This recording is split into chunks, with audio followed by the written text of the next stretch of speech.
Yo, what's up guys? Welcome back to the channel. In today's video, I'm going to show you how to check Lendio's loan eligibility requirements. Before applying for funding, it's important to know if your business meets the minimum qualifications. Here's how to check Lendio's loan eligibility requirements. First, log into your Lendio account on the website, and then once you're on your dashboard, navigate to the loans or funding options section.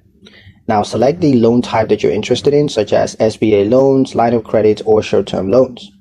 Each loan type will display its eligibility criteria, including factors like minimum credit score, annual revenue, and time in business.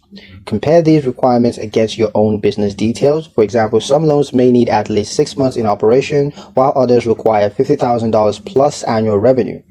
If you're unsure whether you qualify, use Lendio's pre-qualification questionnaire, a quick survey that matches you with loans based on your data. Take note of any missing criteria so you can prepare or improve your standing before applying.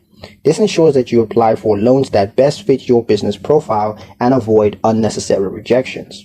But that's pretty much it for the video, guys. Hope you liked it. Hope you found the information here useful enough. If you did, like, share, and subscribe for more helpful tutorials. Thank you guys for watching, and I'll see you in the next one.